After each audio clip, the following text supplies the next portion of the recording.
Right, so that is Everton 4, Manchester United 0.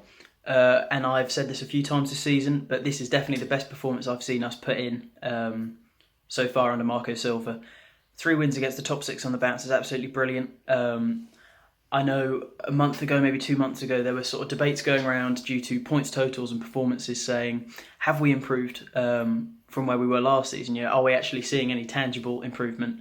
And surely now we can put this debate behind us, because if we went out and we stole a point or got a performance against a top 6 club last season, it was because of 90 minutes of 11 men behind the ball, dull viewing, edgy as seat viewing as well. And now, we're taking 2 goals against Arsenal, 2 goals against Chelsea. We're scoring 4 against Man United, and we're dominant. We're going out from the first minute and setting a tempo, and it's great to watch. So we can now say, I think, almost definitely that we are improving, and we are seeing signs of improvement. So let me prefix this analysis by saying Man United did look weak,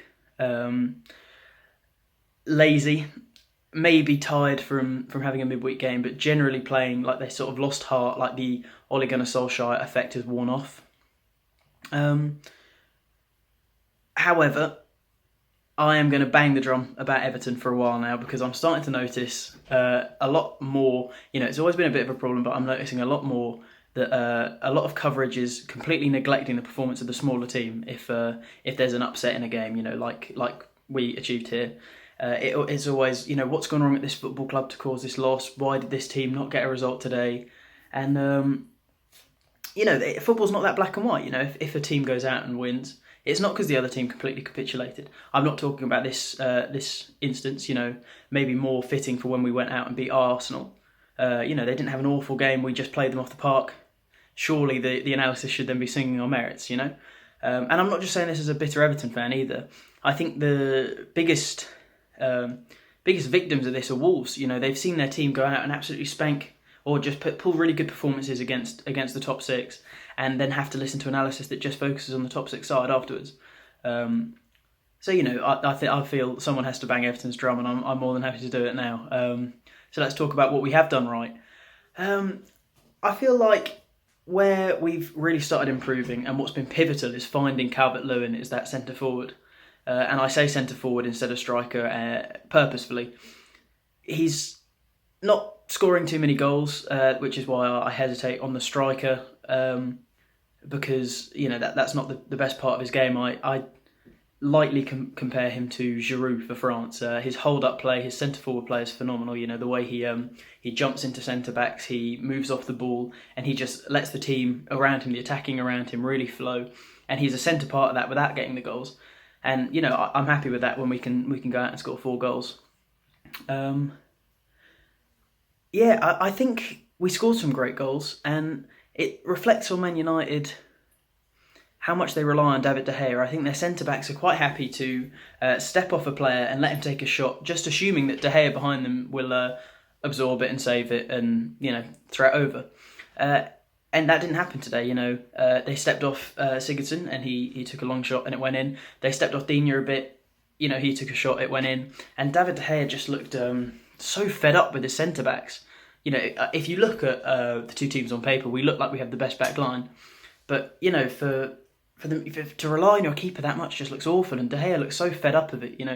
He looks like he's going to want to move in the summer, and Ole Gunnar Solskjaer is going to have to bring in some big centre-backs to try and fix that.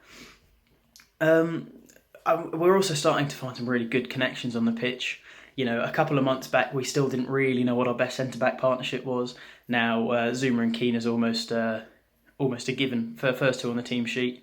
And Jagielka can walk into that nicely where needed. You don't even have to say how good Digne and Bernard are at the moment as on the left side. They just look electric, the way they overlap.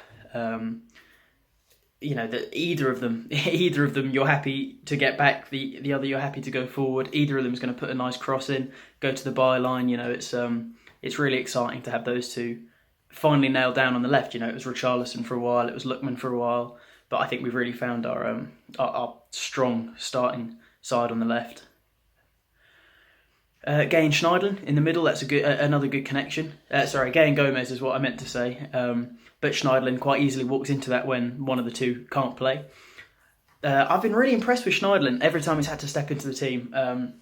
He had such a rocky season, took a lot of criticism last season for not playing for the shirt. And I think it says a lot if you compare what's happened to him and Morales since they were sort of joint in that sort of scandal where they didn't look up for it in the changing room or in training.